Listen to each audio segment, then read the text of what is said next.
Gym ચેનની premium brand good life fitness જીમનું નિકોલ અમદાવાદ ખાતે ભવ્ય ઉદ્ઘાટન થયું. અમદાવાદના પૂર્વ વિસ્તારમાં ઘણા સમયથી ગુડ લાઇફ ફિટનેસ જીમની રાહ જોવાઈ રહી હતી, ત્યારે આ આતુરતાનો અંત હવે આવ્યો છે. આખરે નિકોલ જેવા પ્રખ્યાત એરિયામાં ગુડ લાઇફ ફિટનેસ જીમની શરૂઆત થઈ ચૂકી છે. આ ગ્રેન્ડ ઇવેન્ટના ઉદ્ઘાટન પ્રસંગે singer model Sonal Chauhan chief guest તરીકે ઉપસ્થિત રહ્યા હતા અને તેમણે અમદાવાદીઓનો ઉત્સાહ બમણો કર્યો હતો. ઉપરાંત જિમ્નેશિયમના અનેક ફાયદાઓ પણ જણાવ્યા હતા. તેમની સાથે ફિટનેસ અને હેલ્થ ક્ષેત્રના જાણીતા 100 જેટલા લોકોએ પણ ભાગ લીધો હતો. જીમમાં આ ફિટનેસના ઉત્સાહીઓને જોઈને અનેક લોકોએ આ જીમમાં આવવા માટે મન પણ બનાવી લીધું છે. અહેવાલ Ashwin लिंबासिया.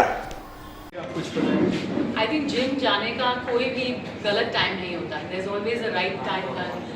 It's always a right time to go to gym. तो वो मानसून हो, समर हो, विंटर हो या कोई भी मौसम हो, मुझे लगता है कि जिम हमेशा जाना चाहिए. And we have an amazing gym like good life fitness gym here.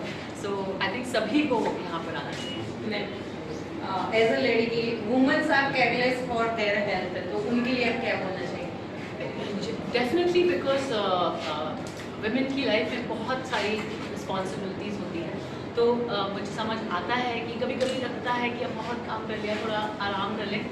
और ये मेरा पर्सनल एक्सपीरियंस है बिकॉज मैं भी एक वुमन हूँ और मैंने किस तरीके से मेरी जर्नी रही है. मेरा पहले हमेशा फर्स्ट एक्सक्यूज़ होता था, आज बहुत थक गई, आज मूड खराब है, आज किसी से लड़ाई हो गई, नहीं जिम नहीं जाना चाहिए, आज छोड़ दो. लेकिन मैंने एक जो चीज़ पर्सनली रियलाइज़ की है कि जब भी मैं जिम में गई हूँ, मैं जिस मूड में थी उससे कहीं ज़्यादा अच्छे मूड में बाहर आई हूँ. एंड जैसा मैंने पहले कहा, मेरी पूरी आसपास के लोग जो मेरे हैं, मेरी फैमिली लाइफ, हर चीज़ पर वो इम्पैक्ट करती है. तो वो सिर्फ एक थोड़ा सा एक स्टेप होता है, जो करूँ या ना करूँ उसमें आपको पॉजिटिवली सोच कर जिम जाना चाहिए. अम्मा, अभी कुछ लोग 2018 से की थी. विद इन 4 ईयर्स के अंदर ये मेरी 10वीं ब्रांच है. मैं सिर्फ इतना चाहता हूँ जितने भी अपने युवा है, जो भी पब्लिक है, जिम में जाए, अपनी हेल्थ पे ध्यान दें. क्योंकि आजकल आप देख रहे हैं खान पान के साथ ऐसा होते जा रहा है, जिस पर हेल्थ में काफ़ी प्रॉब्लम्स आ रही है. इसके लिए डॉक्टर के पास जाते हैं, डॉक्टर भी यही सजेस्ट करते हैं कि आप लोग वर्कआउट करिए, फिट रहिए.